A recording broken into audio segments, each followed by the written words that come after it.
Top of the morning to you. Welcome in. We're here. We're here for round 11 of the Hop. It's Gabe and Stephen. What is going on, everybody? We are back, and we've got a very special episode today. St. Paddy's Day is just a few days away, so we decided to get our Irish on a little bit early. We're doing a leprechaun episode. Little leprechaun episode. We've got a very special guest. We've got special beers. So without further ado, let's get Irish in this bitch. Get out your Lucky Charms.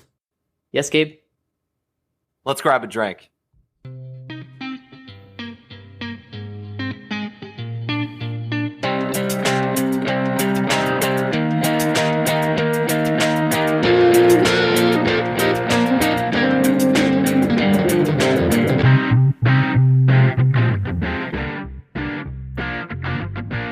Alrighty. Let's get right down to it. Welcome, everyone, to round 11. Doing a very fun St. Paddy's Day episode, as it is only a few days away. We've got some great beers, and Stephen, we've got a very special guest today. We are not alone.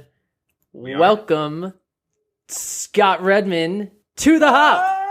Hey, guys. Our first boy. ever guest, Scott Redmond, actor, singer extraordinaire. Went to high school with us, went to college with me. Steven, screw you. And we brought him That's on fair. to help us drink some fun beers. How's it going, Scott? Oh, I am good, and I am ready to drink, to libate. Scott, when's your birthday? My birthday is March 17th. Hey! There it is. Scott is our resident leprechaun.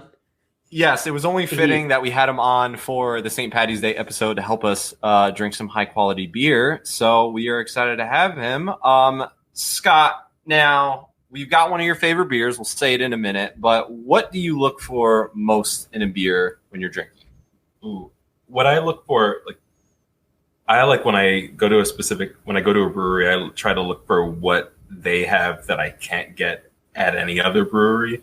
It's like when I see something that catches my eye, it's like, oh, I have never seen that before, or I didn't know this could exist. Right.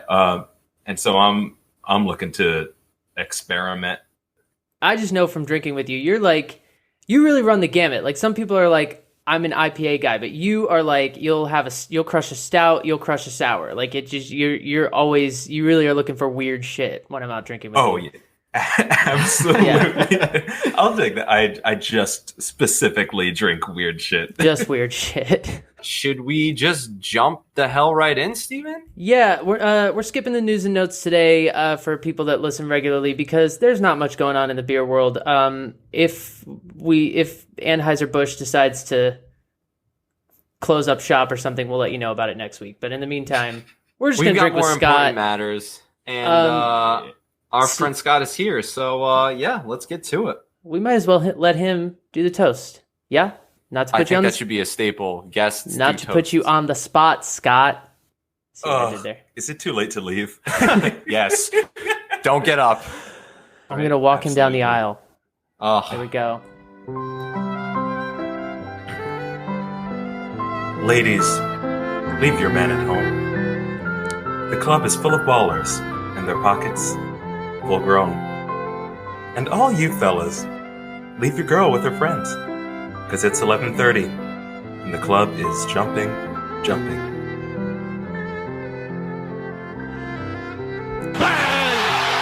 Exclamation point! Wow. Wow. I was not expecting that, but I'm so...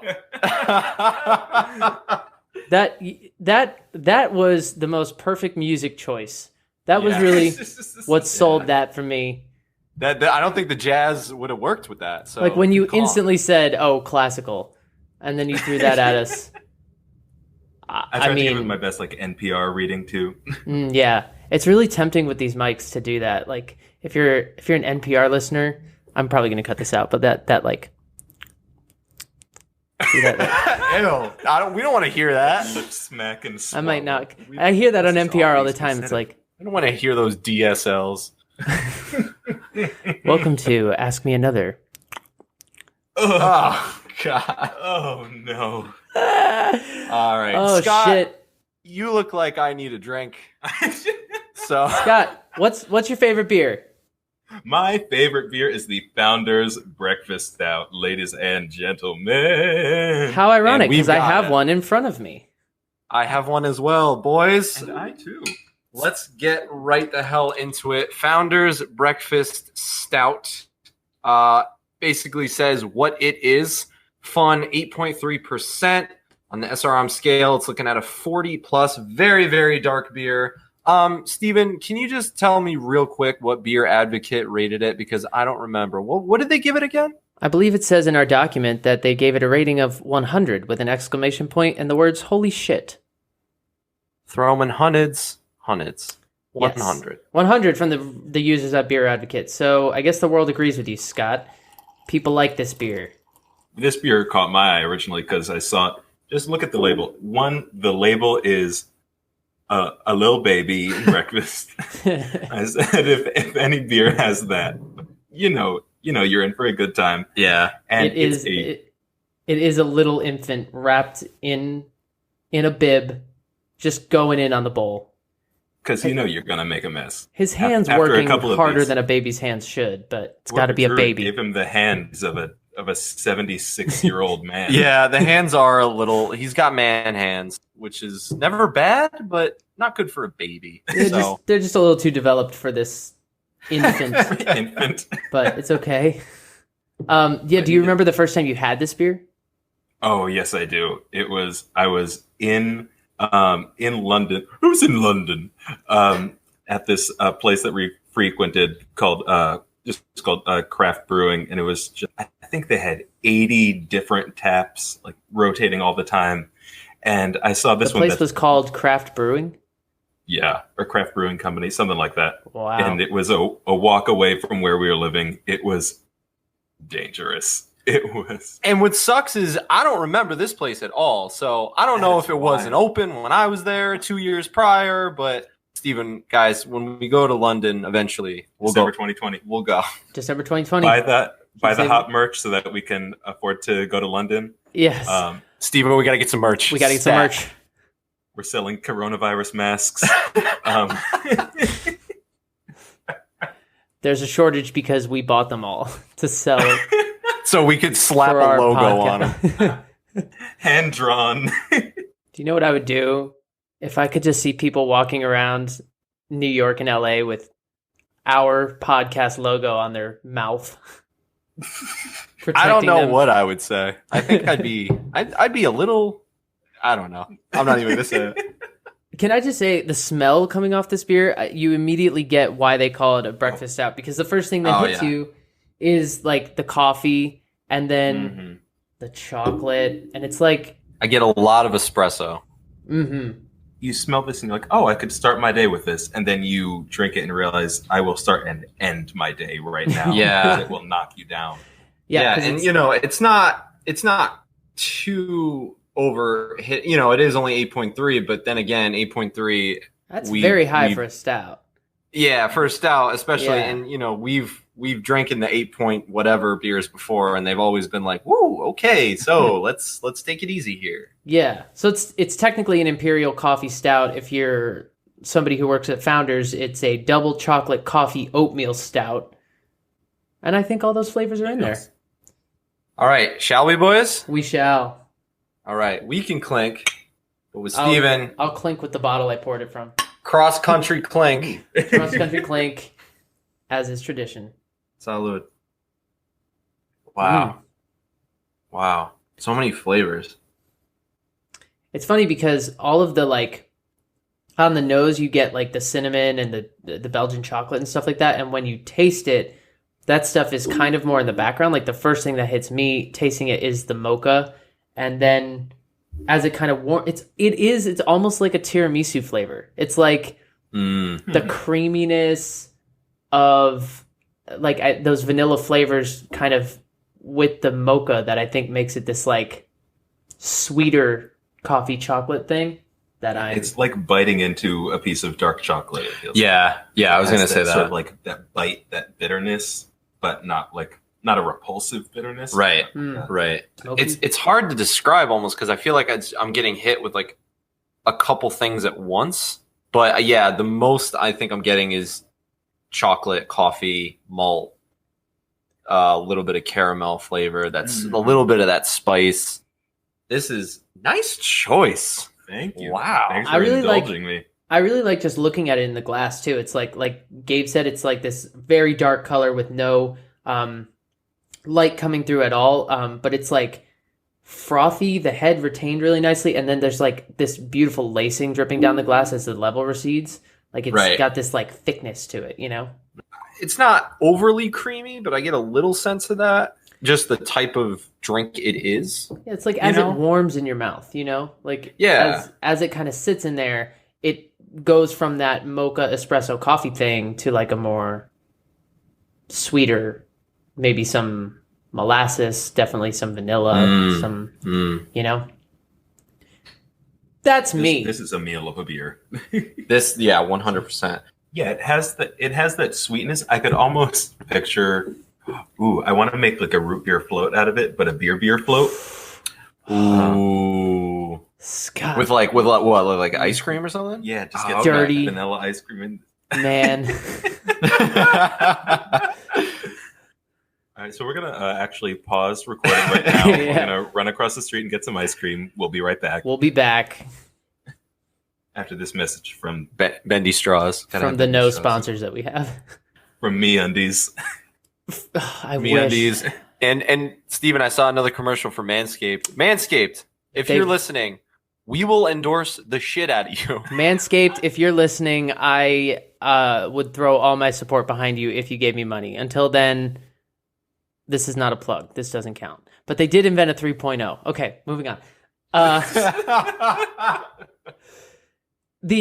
So this beer, one thing I found really interesting about it when I was looking into it was like where they source the coffee from, because they have this coffee company that's local to them called Ferris Coffee and Nut Company, which was the original coffee roasters for the beer. And then a few years ago, Founders let them go as a roastery and moved on to a different coffee. And if you watch this video, it's like they went through a breakup. It's like so depressing. And the roastery was so upset. They were like wounded to the core of their being. So they like revamped they were like, we got to look at ourselves. It's not them, it's us. What are we doing wrong? Cut to the board meeting where like the owner is just standing there like with his head hanging, just like, we really screwed the pooch here, guys. We got to figure it out. We lost the beer. And now they're brewing great coffee again, and they've rejoined forces. It's like, it's got a happy ending. Oh. There's a delightful... That's a rom-com. It's a full rom-com in 2 minutes, and you can see it on Founders Brewing's website. That's hilarious. I love that. Come back, please. They were like, all right, fine. We need coffee from somewhere to make our beers, because I mean, Founders has, we'll go into this later, but Founders has a lot of coffee related items. So they have a lot of coffee, dark, rich. Yeah, I'm dark and rich, ladies. You can find me at scottredmondactor.com. That's true. If that's how you want to plug yourself. I'm actually more mocha colored, and I'm very broke. At least he's honest. So Scott, why this beer? Why? What brought you to this extravaganza of a breakfast stout? So what I really love about this one is that it isn't overly, it's chocolatey, but it's not overly sweet. It's definitely bitter, but it's not too bitter. It just like has that nice bite to it. It's the type where like you could be good with just one. If you have two, you'll be feeling good, but it won't kill you. This one, like I remember I was with my whole family, and like my mom and I both loved it. My brother and my dad both hated it.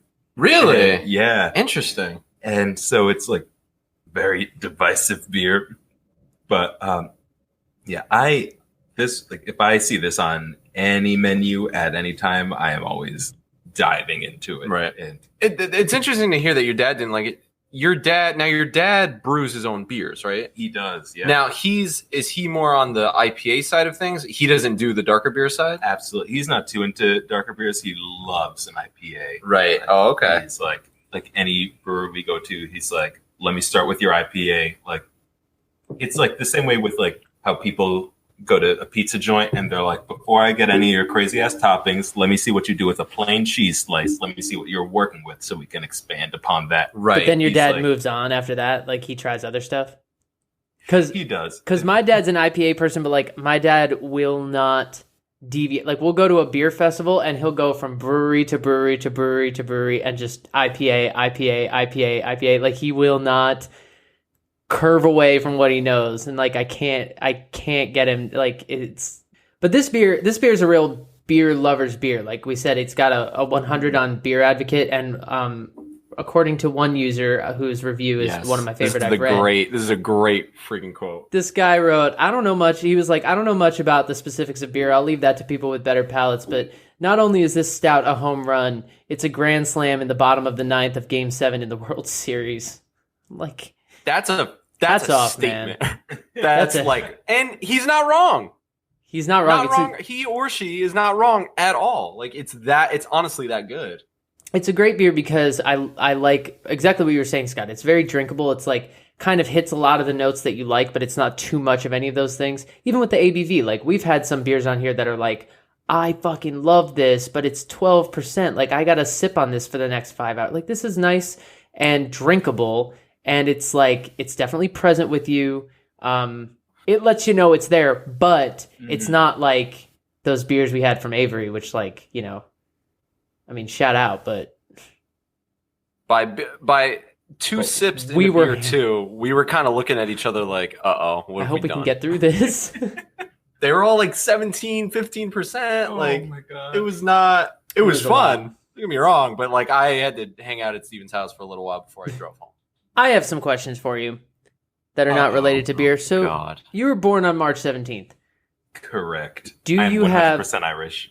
Do you have any magical powers we should know about that you have not mentioned before? I have the reverse of magical powers. I've been stripped of the ability to see color. I'm colorblind for all you listeners at home. My next question was going to be, have you ever followed a rainbow to the end? But then I'm like, but you can't see the colors. Well, I could see 3 of the colors. I could see the blue, the green, and the white. What a sad, fucked up rainbow. There's no white in a rainbow. Exactly. But from Christmas 2019, now you can see the colors, right? Oh, yeah. Damn right. He got those glasses that makes him see color. And we can't talk about this on the show because I want to get him from my... You know what? My brother's not going to listen to this. Never mind. Okay, great. No, he was listening. He had the glasses on, and like every time you saw red, you would like bug out. It was the funniest thing. It's wild. Like I thought I knew what red was, and I don't know at all. It was funny, but it was also endearing. It was very delightful to watch. It was like a mini version of watching like a blind person that could see now, but it's just a colorblind person that could see color now. So it's not that big a deal, but it's like it was profound for you, and I appreciate that. Step below. I mean, it's a big deal. Like, this really changed you, didn't it? Mike, get me out of this. Bang! Exclamation point! All right, we've reset the momentum. You know, being born on St. Patrick's Day has...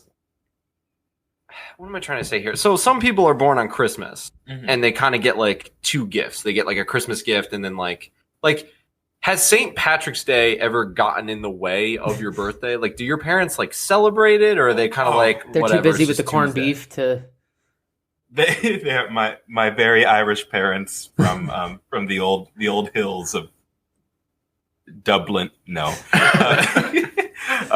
no. But what was great was turning, because especially now that I'm a grown up child who is allowed to drink in bars. I'm 14 years old. But like since I turned 21 and don't get us arrested. Go ahead. For liability, he's not legal reasons. But I like turned 21 and went to an Irish bar on St. Patrick's Day, and that's how I celebrated my 21st birthday. That's awesome. Wow, that's insane. How was that? That was Oh, Was it it was scary? so great. Did you It turn was so 21 much in fun. London or after? Afterwards? Okay. So I turned 21 back home. Nice. Where'd you go? I went to the Playwright. Liz Oh, McNichol of was course. playing. Oh, yeah. Of That's the course. spot. Playwright for all you Spot. Connecticut people out there. Yes, that's. When you came home from the hospital as a baby, were you wrapped in like green things and made to If I was, look I like a couldn't leprechaun? tell. Again with the colors, you asshole. Oh, yeah. You see Come how on, easy it is to Steven. forget that? I haven't even had that much of this beer yet. We talked about that like 5 minutes ago. I gotta be honest, I'm already starting to feel kind of warm inside, but in like the best way possible. It's a warming beer for sure. And I also feel like I'm ready to take on the day. Like I just had my morning coffee. You know what I mean? No, Steven, you have a problem. Should we talk about Founders as a company at all? We probably should. It seems only appropriate. Fine. Whatever. They're Um, fucking. They're awesome. Scott, No, what do you they're know? great. What do you know about Founders? Since we do this all the time. I know so little. Literally all I know about Founders is that they brew great beer. Whenever I'm in the grocery store and see new Founders that I haven't seen before, I always grab a case because What other Founder beers have you had? I had all their dark ones. They're dirty. They're dirty bastard. Of course. The Dirty Bastard. The course, Backwoods staple. Bastard is also Ooh. amazing. What's the backwoods bastard? That's the one with Gandalf on it. And they also have a French Toast Bastard. We'll get into all that. The company was founded in it opened in 1997. They're in Grand Rapids, Michigan. Their tap room first opened in 98. They kind of went through this period where they were like on the verge of bankruptcy and stuff, and then they kind of had to reassess in 2001, and they just went through this like, fuck it, let's just brew what we like philosophy, and that turned them into the brewery that we know and love today. So they started to gain in popularity, and they kind of were helping to lead the movement towards barrel aging and towards extreme beer and different things like that. One of my favorite facts about this brewery is that when the tap room first opened in 98, the founders were the ones who were bartending because they were like, Oh yeah. well, we haven't hired anyone yet, so all right, we'll just do it. So my they God. just rolled their sleeves up and just poured out the beer, and it's like, hell yeah, man, good for you. That'll teach you to work hard. They, opened the doors and they were like, "Oh shit, bartender!" They were like, oh, we have Oh, guests yeah. now. We need to figure this out. They moved to they have a second tap room that they opened in Detroit in 2017, and they moved to a new space, which is their current facility, in 2007. And in the interest of full disclosure, they are 30% owned by Mahu San Miguel, which is a Mexican corporation. So they're not I entirely, actually didn't know that. yeah, so they're not entirely independent at all. They are owned by Big Beer, but that's But the world you know we live what? in.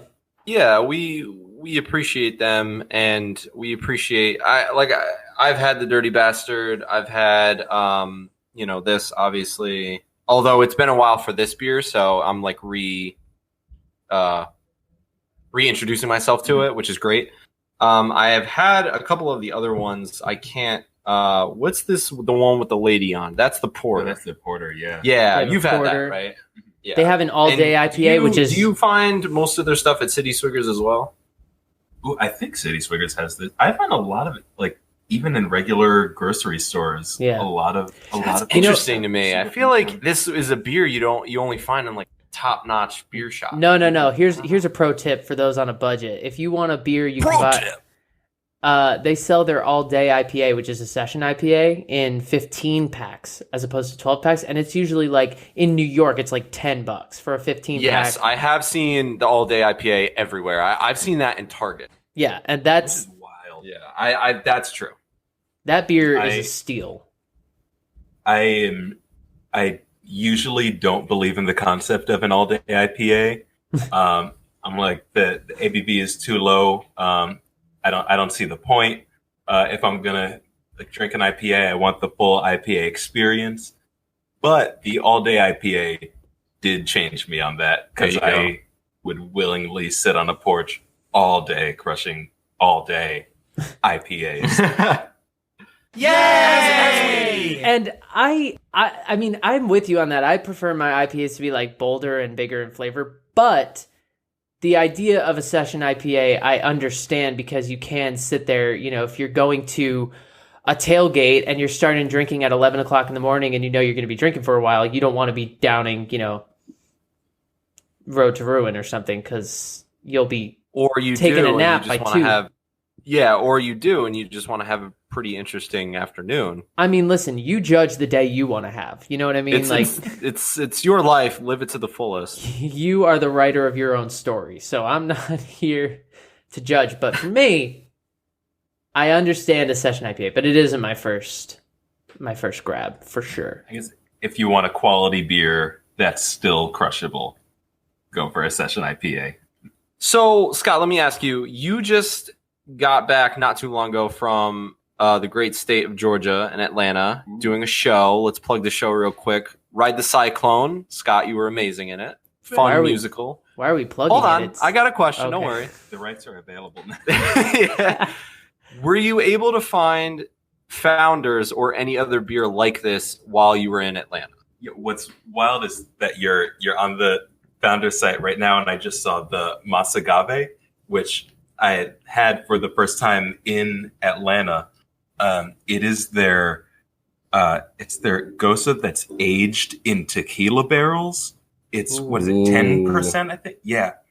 Oh, my fuck. It's a 10% Goza? It tastes like you're drinking a margarita. Holy Oh, God, that's dangerous. It is beautiful. Oh, my God. Wow. Okay. So, yeah. All right. So you had some good options down. Oh, yeah. I forget if they're still making... I know it was seasonal. I don't know if they're... I hope they're bringing it back. It's available between May and July. But the rate beer rating it got was a 95. This place has some insane beers. They have some year-round offerings. We've mentioned a few of them, including this one and the Dirty Bastard and the Porter and the All Day. They have seasonal offerings. They have barrel-aged series, and they have a mothership series. And if you'll indulge me, we're just going to talk about some of those for a second. Let's do it. They have you seen some of these? No. Just the names are insane. I want to start with the French Toast Bastard, though. They took their backwards bastard, which is a Scotch ale, and they added maple syrup, cinnamon, and vanilla to it. My mouth is watering. It's 11.1%. That was available in December. They have an Oktoberfest Pale Ale. They have one called Mucho Lupu, which I assume is in the IPA family. It is. They have a barrel-aged Imperial Stout. They have barrel-aged Imperial Stout. They have one called MF Donkey Stout. It says which coffee lovers. This is for you. Mackinac Fudge, but we're going to have it stand for motherfucking Donkey Stout because why the hell wouldn't we? That's right. Or the Monday through Friday Donkey Stout. Also, yes. Also featuring the coffee from Ferris Coffee and Nut. And it's got fudge, coffee. It sounds delicious. They have one called Sleeper Cell, which is a West Coast double IPA. Oh, I love the logo is like the little alien ship, mothership series. Yeah. That's pretty cool. This is their ultra limited brewery favorite beers that are only available in bottles at the tap rooms, which are in Detroit and Grand Rapids. So all guess we got to go to Michigan. Listen in. Go to this brewery. Also, Founders recently in 2016 they completed a construction on what they're calling the Barrel House, which is a 190,000 square foot facility that focuses on brewing, warehousing, and distributing. Most importantly, helping develop their experimental and barrel-aged beers. So we've talked about a few breweries in the past that have separate facilities where they're doing barrel aging and experimental stuff, right. And Founders is just another one of those, which will be great because it just means more of these weird type beers that we'll get to see on the market. Now, you're a big fan of barrel age as well, right? Absolutely. Now, do you have a go-to? Because I think for us, it's kind of, I don't know. I don't know if I can speak for you, Stephen, but most of it, if it's like, it doesn't matter what kind of barrel. It's like, if it's in a barrel, good to go. Whether it be rum, whiskey, Scotch, anything like that. Do you have a favorite, or is it just kind of like, if it's in a barrel, send it over? pretty much, but I do love a bourbon barrel. Yes. Barrel aged. Yeah. Anything. Yeah. I want to say it was Founders. I forget what it was, but I think it was like a bourbon barrel aged, like maple syrup, something sort of stout that I had this past winter. That was just. Did it warm your soul? Santa may or may not exist, but that beer is as close as we'll get. Drink that beer and you will feel the presence of Santa. You heard it here first. Yeah, barrel aging, it just makes, I can't keep harping on this show, but it just makes everything better. It really does. And it's very different. Your toilet water would taste better if it was put in a barrel for a week or two. He said this last time a couple episodes ago about piss. I didn't say. So can't do it. he decided to switch it up. He's going to get grosser and grosser with it every time. For the listeners at home, I said it, and both of them had just a visual, visceral reaction. They both recoiled from the mic, and I feel passionate about barrel-aged beers. What do you want me to do about it? I want you to keep What am it I to supposed yourself. to not... That's what I want. Am I supposed to not barrel age my piss? Come Listen, on, guys. I'm just saying, I'm trying to emphasize a point that whatever the liquid is, if it's put in a barrel, weird. it will be What's in the water improved. I'm not Steven saying on I want to drugs. drink All right. even barrel-aged toilet water. I'm just saying if I had a choice and it was like, listen, Steven, gun to your head, I need you to drink this toilet water, barrel-aged or not barrel-aged, my choice is going to be barrel-aged. Bang! Exclamation point! That's All an right, fine, exclamation yeah. point on my sentence. Thank you. Sure, fine, good. Who is giving you that choice? Who is holding a gun to your head? A very weird 24 situation. I don't know. Oh, we all need help. What else about this beer? Just that if you're in Michigan, you can check them out and visit them. Do not be turned off by them being owned by or have a partial stake in Mahou San Miguel, because we need to say that for full disclosure, but they're not like a big beer owned. It's not like an ABI situation. Like Mahou San Miguel is a big corporation, but they own some decent breweries in America. Their portfolio is pretty small, and this brewery is still a big part of the Michigan community. They are highly conscious of sustainability and highly involved in charity and giving back to their community. They have what they call a big pitcher platform, which is designed to connect customers with various charities that they support. And you can take a look at their website to get a sense of all the things they're doing for sustainability. They have a task force, that's what I'm calling it, team called Strike Force Green, which is their internal team dedicated to improving their environmental causes and basically helping the company implement improved standards and practices. So, I mean, they really take pride in what they do, and they're really giving Michigan great options to drink. And yeah, I mean, I'm a fan. And one final point on that, they have a mobile app, another brewery with an app. So if you want to be able to find Founders wherever you live, download it, take a look. They'll tell you where they distribute. This is really helpful. If you're looking for a specific beer, like I was to do this episode, you just put your zip code in and it'll tell you all the stores, retail or bars. It's on the site too. That in your location have whatever beer you're looking for. So if you don't live in Michigan and you want to find Founders, download their app. Scott, final thoughts. Drink more beer. No, drink the. What I love about this beer and why I think you should try this beer. They have a lot of beers like the Dirty Bastard, things that are just like amazing and bitter, and that will just, it's like getting in a bar fight drinking this beer.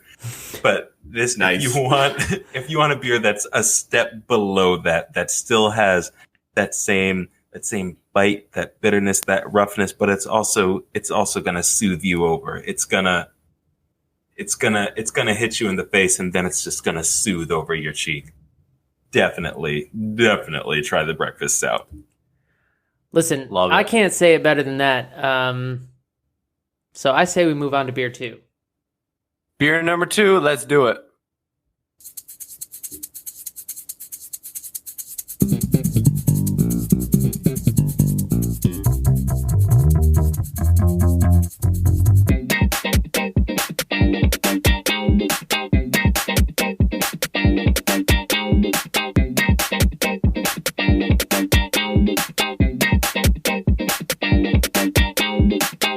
Guinness.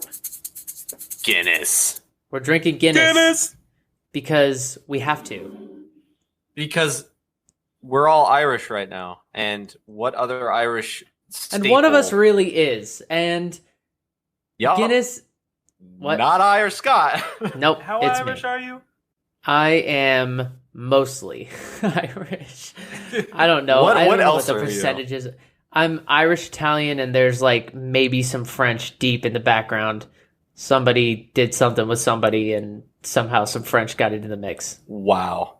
Pierre was just having himself a day. Apparently. But mostly I'm Irish and Italian. And okay, Guinness, I mean, everyone knows what Guinness is. Everyone's had a Guinness before, or maybe not everyone, but you should have. But your life will be better if you've had a Guinness. Guinness is actually not to be shit on. Now, this is the first big beer that we've had on the show. This is the first time we've had a beer that's not a craft brewery. Some of them have been owned by, but this is not craft beer. This is correct. Big beer. And it's the first time. So, I mean, Guinness, if we're going into the stats of it, it's 4.2% ABV.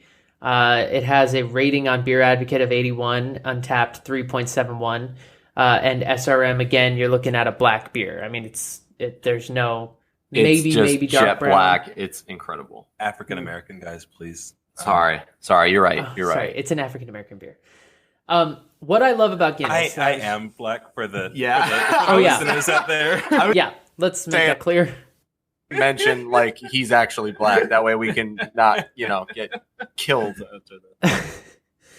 One of the things I love about Guinness is, and I was just saying this before we hit record, but the head retention on it, like I poured it into my glass and it has not fucking moved. It's just got about maybe a half inch or more of just this creamy foam off-white head that does not move. It's just sitting there.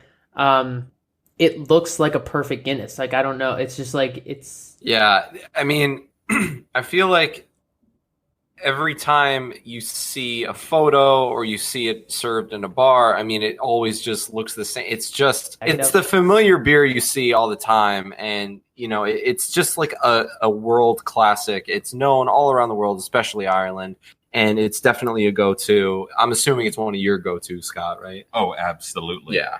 And being the dark beer fan that you are, this is like kind of a staple, right? Oh, 100%. And what I do love about Guinness, we'll get to this when we are drinking it, but I think a lot of people who may shy away from it do so because it's so dark, they assume it's going to be really harsh and really right, bitter, and it's not. But not at all. Yeah, it's the creamy little just delight that it is. Part of the reason for that, I think, is that they use they brew it with pale ale malts, so their malts are not dark stout malts. They use pale ale malts, which help give it a surprisingly light character. And then, of course, they aggressively roast that malt, which help provide the aroma and the color and the backbone and everything else that we come to associate Guinness with. And then we both poured it out of cans. The other thing that is essential to making Guinness. Yes, we got to talk about the widget. If you've ever had a can of Guinness or even a bottle of Guinness now, there's like a little ping pong ball in there. You can hear something clicking around in there like that. That is the widget that provides nitrocarbonization and helps the beer stay creamy, smooth, and authentic. So it's basically got it's a nitrogen-filled capsule that has, when you pull it's got a little bit of beer in there. So when you pull the pull tab on your beer, it flows releases through the beer. Yeah, it releases. It surges, fills the nitrogen through the beer, and it basically replicates the experience of having a beer on draft in a bar. The way it's tapped, I don't know the full industry standards, but I know that when it's in a bar, instead of using CO2, you're supposed to use nitrogen when you have Guinness on tap. Cheers to Scott. I do want to mention that in smelling it, Oh, I haven't had a Guinness in so long. This is incredible. It's funny because having had a coffee stout, like this is just so not that experience. Like smelling it, because of what I just said about them roasting it with pale ale malts, like what I get off the smell is grain, like almost citrus. Like it honestly, this is gonna sound crazy. It almost it's reminiscent of smelling like a blue moon or something like that. There's something about it that is just not very dark to me. It's not quite that citrusy, but it's like, okay, yeah, I can see that. I don't necessarily get Blue Moon, but I do kind of see what you're coming from, just because we're going from a heavy, thick-bodied like breakfast stout to Guinness, which is, it looks heavier than it feels. Mm-hmm. You know what I mean? So I get that. Yeah. Like there's some sweetness to it. It's very malty. There's nothing chocolatey, coffee-like. There's nothing too dark or bitter about it. It's very smooth now that I think about it. I don't ever remember it being this smooth, but I think, like you said, because we just drank the heaviness of the breakfast stout, it's just such a 180 from it. And it's, what is it? It's only 4.2%. Yeah. It's not that strong. It's carbonated very gently with the nitro carbonation too, which makes it have this kind of light mouthfeel that you wouldn't expect. Again, you're expecting something really rich, heavy, creamy, maybe in your mouth.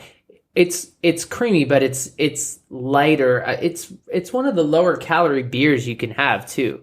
That's, I think, what you were saying earlier, Scott, is like you expect it to be this heavy beer, and like if you want a low calorie beer out in a bar, Guinness is the way to go over like a Budweiser, Corona, any of those, you know?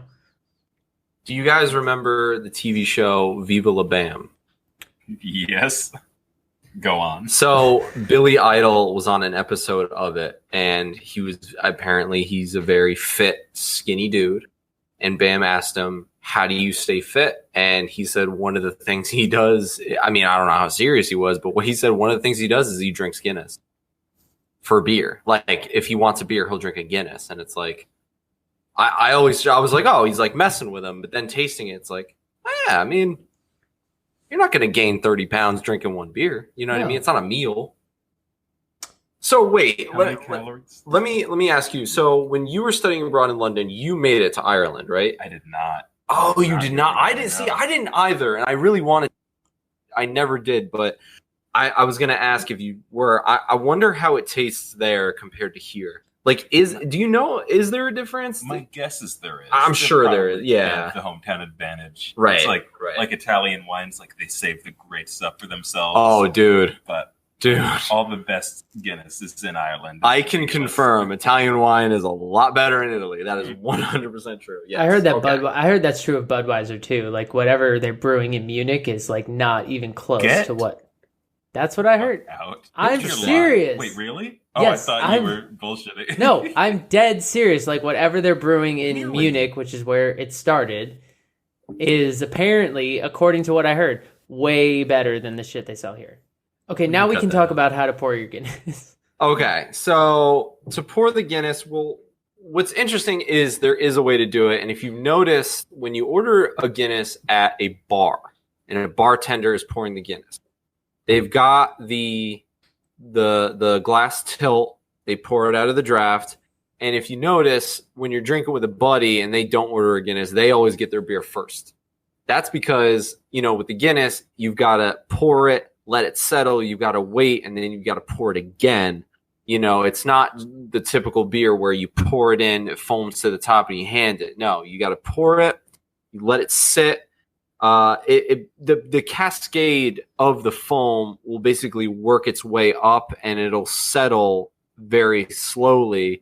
And then to pour it for the second time, you push the tap away from you rather than toward you, like a normal. Like when a bartender's pouring, they pour it toward them, the beer comes out, you go away from you. And I guess that makes it come out slower, which gives the head, and it makes the second half of the beer taste a little smoother and a little bit better. How do you pour it in the can? Yeah, so there's kind of a common misconception that, they teach at the brewery. They teach you how to pour a Guinness out of a tap. And if you Very go specific. there, if you go to the brewery, you can do it. Like they have a tap there, and you can pull your own Guinness. But that is not the way you pour it into a can. You don't do the 2-part pour out of a can. If you're pouring out of a can, or I guess even a bottle, you just the typical 45-degree angle on the glass, pour the entire beer in one smooth action. You want to pour it aggressively, and you should see foam filling the glass. By the way, if you don't drink out of a Guinness labeled glass, tiny leprechauns will come out of your walls and kill you, or drink all your beer, one or the other. Rest in peace, Rodney. It happened to him last weekend. He'll be missed. I know, Scott. I wasn't going to mention it. I'm sorry. Scott's feeling some type of way about it. So basically, you want to see foam filling this beer. Also, there's a lore at Guinness that you should put your thumb on the harp. So if you're a true Guinness person, I don't really know what that does for you, but do it. Oh, to when you drink it? No, when you're pouring it. Okay, but basically, you want to degas the beer. You're going to see foam fill the beer. You're going to see it foam down almost to the bottom of your glass. And then you're going to see this beautiful cascade thing happen up the sides of the glass. And it's going to work its way up for a minute or two. It might take a little while. And you'll see, and then it'll kind of settle into a perfect looking creamy foam head at the top with a jet black beer at the bottom, if you pour it the way it's meant to be poured. It's very funny. Very few beers have a very specific way of pouring. This is definitely one of them. Yes. Have you had any other? Sorry, go ahead.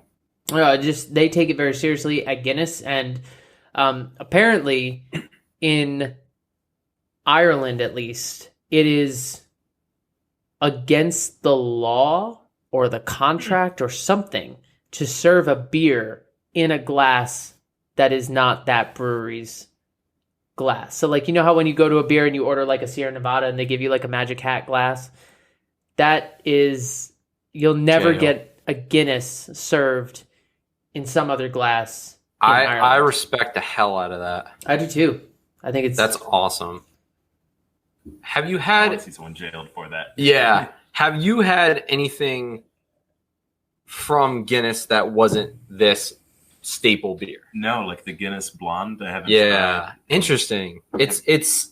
I don't think I have either. I might have had the extra stout at one point, but it's always been, kind of a dream of mine to try all the other beers. And I know we can talk about this a little bit later, but all the other beers are so intricate and different. And the blonde ale is one of those. The blonde ale has more ABV than this. Really? It's 5% as opposed to this is 4.2 or whatever. Yeah, Guinness, just to go into it briefly, Guinness is Guinness, but they just so everyone's on the same page, they were founded in 1759, and there's a whole history of their company in terms of, in 1759, this guy, Arthur Guinness, apparently signed a 9,000-year lease on some disused building in Dublin. So who wrote this up and said, yeah, how many years you want? Give me 9,000. The thing is, also, when I say it was founded in 1759, it was apparently founded on December 31st, 1759. So, go with whatever works well for you. Either way, it's older than our country. They initially brewed ale, but then this guy was kind of inspired by this new style that he saw in England called the porter, and he decided to dedicate himself to all things big, bold, and black. Oh, what, you want me to say something about it? Yeah. We all just stared at Scott like, that's your opportunity. Do you have anything to say? I don't. Go on. So they were one of the first Irish brewers to brew outside of the country. Most brewers were perfectly fine to distribute within Ireland, and they kind of braved the perils and of whatnot of traveling overseas, and they got out there. And do we know how the widget got invented? Do we know what brave soul said, I have an idea, put this little thing in it? I don't know their names, but it was in 1988 that the widget was introduced, and That's it awesome. was incorporated into their cans and then eventually into their bottles. Guinness Blonde, which you mentioned, was created in 2014, blending Irish tradition with Yeah, it's American spirit. fairly new. It is, yeah. But there is more to Guinness than meets the eye. There's more than just the regular Guinness. There's the Guinness, extra stout. There's the Guinness Blonde. There's their Over the Moon Milk Stout, which is newer. So there's the Antwerpen, which is a different kind of stout. So there's more brews there than you would think. And if you do find yourself in Ireland, you can visit their brewery at St. James Gate, which is a 7-floor experience, including several tour options, tasting rooms, all that kind of stuff. All right, before we move on, before we get into anything else, Scott. Uh-oh. Irish accent. Let's hear it. Oh, it's going to be offensive. Hey, No judgment here on the podcast. oh, no judgment here on the podcast. We're just sitting here drinking our beers. We had the founders breakfast out, and then the Guinness. Fuck. That sounded really good. That was not bad. Good for you. This is not bad. Steven, you're the Irish one. Let's hear it. I was doing British earlier today. I said top of the morning to you. I gotta get into it. You know what I mean? But we're drinking the most offensive way possible. I hope Gavin's parents don't listen to this. But we're sorry, Aaron and Liz. We're sorry. I don't mean to be doing this, but we're drinking. Is that how they say it? Guinness, as opposed to Guinness. Guinness. I don't know, actually. I don't know. I'm going to try. I've been watching a lot of Peaky Blinders, so there's a lot of Irish accents on the show, so I'm just going to try to do lines. Okay. You will find her, Mr. Selby, and you will bring her to me, or we will kill you. Not my best. I mean, I'm intimidated. Okay, good. That's all that matters. Shout out to Peaky Blinders, apparently. Dude, don't even get me started. Get on that show. Scott, before we get out of here, we always do like what caught our eye, what are we seeing, what are we excited about in the world, not related to beer. So as we continue to sip on this Guinness, first of all, did you have fun? I had a blast. I love you guys so much. Love you too, man. Thank you for joining us. The H-Town Heroes started a podcast, guys. I mean, I don't know about heroes, but we're having a good time, and we're so happy. H-Town Hoagies. There we go. H-Town Hoagies. What caught your eye this week, Scott? So what I'm so nervous. What I learned today, I'll just read this straight from the headline. Coronavirus porn is actually a thing after horny panic hits all-time high. Yes. Let's get into it. Oh my god. Saddle up. This might be a long episode. It's fine. It's worth it. Our story begins. So first there was the cruise ship where everyone was stranded for weeks on end because they were all quarantined.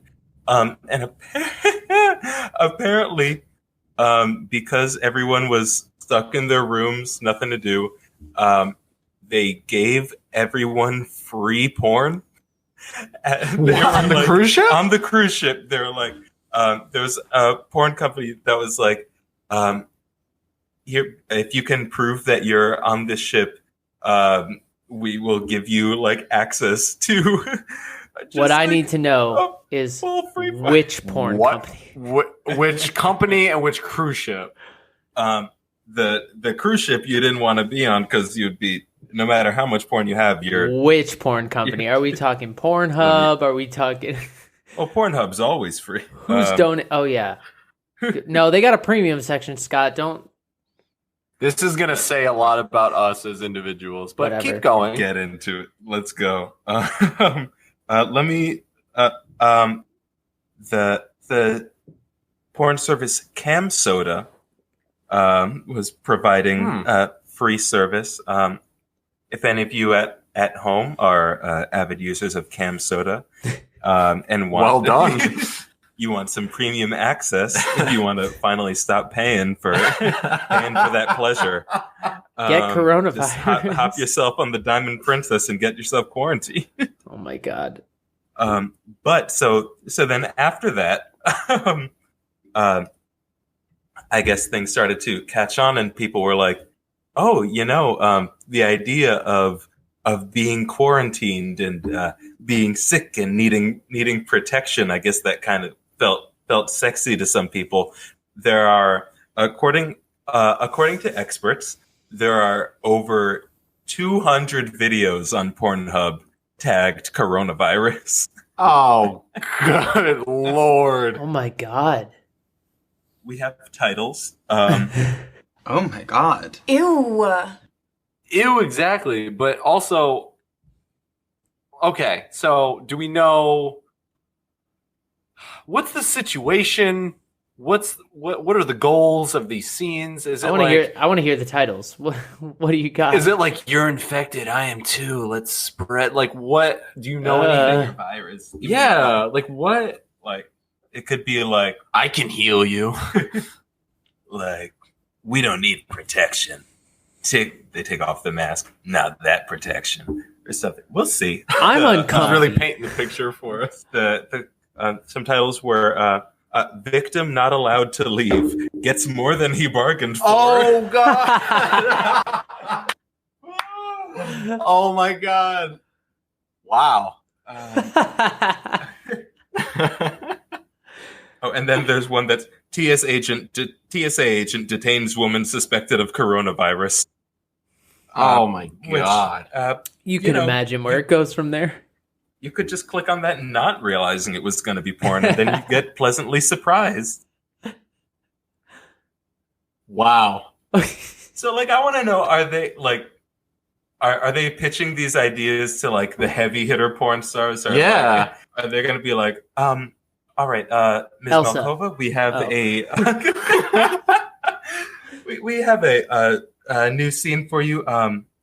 So your whole hometown is on lockdown, and then your Uber delivery driver comes in his full hazmat suit, and then you both get it on in your hazmat suits With the gloves on and everything. Wow. Got a glove, but no glove. Got him. I want Scott to do the what caught my eye every week. For real, like you fit in perfect with this podcast. Like, That's- we should just have him on all the time. That's better than whatever we would have found. I promise. Oh you my that. God, are you kidding me? Every episode. All right, we got Scott again. Scott, hit us. What do we got today? What's Screw going on in the beer. world Let's of just porn dive this right week? They're gonna learn far too much about us. Yeah, that's what I'm saying. This says a lot about us as individuals, but hey, you Whatever. know what? If they're sticking with They us made it this this far, far, so yeah, exactly.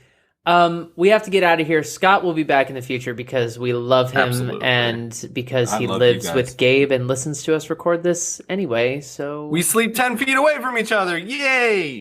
Scott, where can the people find you? What do you have any social media things you want to plug? Where do you want Roll to out the red carpet. put This it is out your there? chance. Yeah. Yeah, when people go on podcasts, they usually have like a project that they're.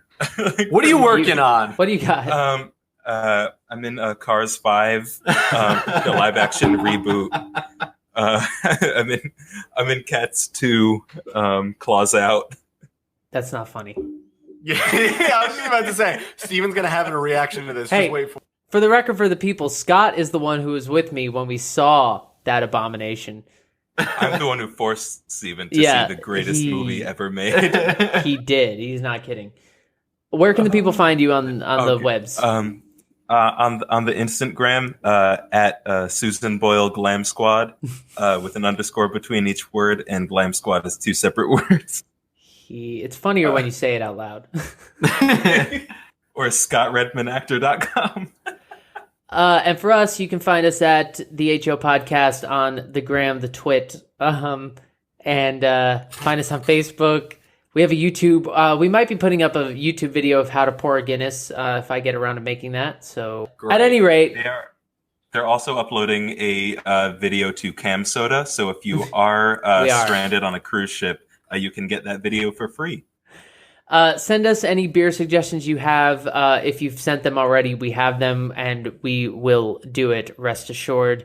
Engage with us, all that fun stuff. And until next week, have a delightful St. Patrick's Day. Happy from St. all of Patrick's us. Day, everyone. Have a great week, guys. Thank you, Scott. Go vote. Go vote. Cheers, everybody. Cheers.